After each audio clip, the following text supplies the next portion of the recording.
আসসালামু আলাইকুম এভরিওয়ান। আমি আপনাদের মাঝে এখন দেখানোর চেষ্টা করব যে একটা হ্যাকার আমার ওই যে পূবালী ব্যাংক লিমিটেড অ্যাকাউন্টটি হ্যাক করতে চাইছে। তো আপনাদেরকে আমি ইতিমধ্যে দেখাই, এই যে আমার ব্যালেন্সটা একটু দেখেন, যে নাজমুল হুদা, এটা হচ্ছে পূবালী ব্যাংক লিমিটেড, এটার ব্যালেন্স কিন্তু বর্তমানে জিরো দেখা যাচ্ছে, ঠিক আছে। তারপরে হচ্ছে এই যে একটু আগে জাস্ট হচ্ছে 5 মিনিট আগে আমাকে একটা হ্যাকার এসএমএস দিছে, একটু এসএমএসটা একটু দেখাও। এই যে ব্যাংক 3,000 টাকা, এই যে লাস্টে 272 এসিতে এসেছে, ঠিক আছে। তো আমি কিন্তু আপনাদেরকে একটু আগে দেখাইছি, কিন্তু আপনাদের মাঝে অনেকের মাঝে কিন্তু আপনাদেরকে ধোঁকা দেওয়ার চেষ্টা করতে পারে। তো আমরা আসলে একটু আগে যে এসএমএসটা আসছে যে নাম্বার থেকে, ওই নাম্বারে আমরা এখন কল দিয়ে দেখব যে আসলে কি বলে। তো আপনারা সাথেই থাকেন। এই যে দেখেন, এই কল দিচ্ছি, আসলে কিন্তু রিং হইতেছে, ঠিক আছে।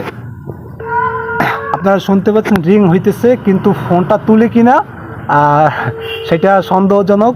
তো দেখা যাক ফোনটা তুলে কিনা, ঠিক আছে। তো আপনারা যারা যারা আছেন, আমি মনে করি যে সতর্ক থাকবেন, কোনো এসএমএস আসলে কোনো লিঙ্কে ক্লিক করবেন না, কারণ লিঙ্কে, এই যে দেখেন দর্শক, আপনারা দেখতে পাচ্ছেন যে ফোনটা আসলে কেটে দিছে তারা, ঠিক আছে।